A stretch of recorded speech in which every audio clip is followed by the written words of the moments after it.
talking about dogs earlier, and it brought back a memory of the strangest dog ownership or fostership that I ever had, which brought back memories of one of the strangest places I've ever lived. And I don't know if I've told you about this place before, but this will almost be 30 years ago now. Not quite. 20 something years ago. I was 21 or 22. My first wife and another couple, the four of us all went in together to rent a house. And so we found this house that was in a kind of a rough neighborhood. The house itself, if it had been in a nicer neighborhood, would have been really nice. But they say location, location, location. Mm-hmm. This was a rough neighborhood. Although, of course, I was 21, 22 years old at the time. Fearless, invincible, and I'd go out for walks at night by myself along the canal. But the house was just huge. It was a sprawling house. The original house had a living room, kitchen, dining room, a couple bedrooms and 2 bathrooms. But then they had built on an addition in the back. So off of a back bedroom, where I guess originally a back window would have been, they added another house basically behind the house that so that you walked through that bedroom through a door that brought you into another room behind it that was this addition was 2 stories. So it had an upper floor. You got up by a spiral staircase, and then upstairs there were 2 more rooms. So I mean, this place just felt like going on forever. And then a back deck off of that second floor addition. And so, of course, I claimed one of those back upstairs rooms as my tower. Called that my tower, where I had my art desk and was going to do all kinds of writing and stuff. Never did do a whole lot there, but as I can recall. But then the other room was declared to be the sewing room, although I don't think anyone ever used it. Basically, I was the only one who ever frequented that that mysterious back part of the house, up in my ivory tower.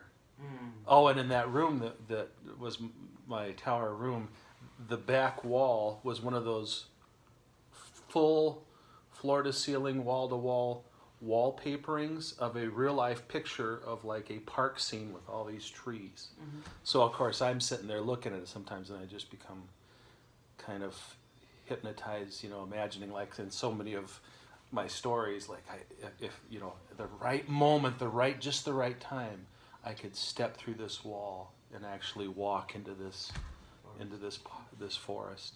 Never happened. We probably didn't stay there long enough. But when we moved in, the people we were renting from, they had a German Shepherd, and one of their qualifications for our renting the place is that they wanted to leave the German Shepherd there. Yeah, don't know why. Don't know, if the place that they moved to did not allow dogs or what the deal was behind that. But they wanted the German Shepherd to stay and keep living in the backyard. So they basically were like abandoning their German Shepherd to us, right? So we would be responsible for the dog. Well, Joy, she was what you call an animal collector, right? We end up having chickens and dogs and cats and you name it. I don't think we ever had any reptiles, as far as I can recall. Birds, but just all kinds. It was a zoo. So she was perfectly fine with that. She's like, cool, German Shepherd, new dog. So we move in. The dog was not very friendly to strangers. So I don't think any of us really ever interacted with this dog. It was just in the backyard, and you kind of steered clear of him. And we'd put out food and water for him, of course. But it was just a few days after we moved in, actually. One day, before this happened,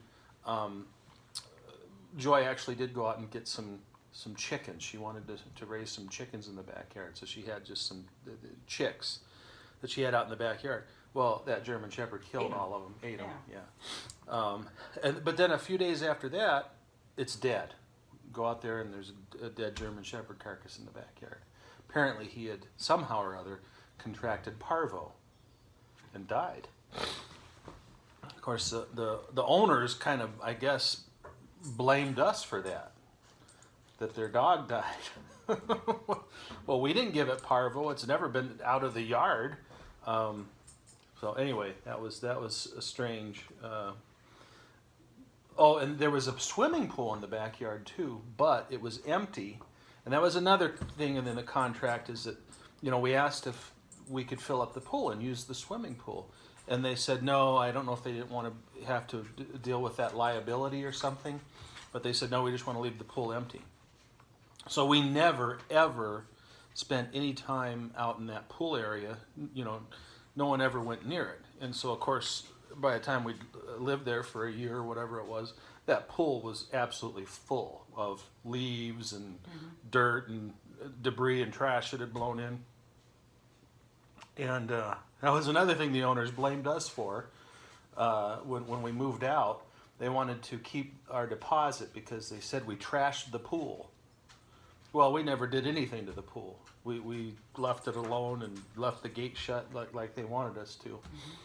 But that was strange. But it was just a really weird house because it had all these built-in shelves and pantries and nooks and crannies, little, closets and hidey holes and just strange. A lot of places to hide a body. So we loved, the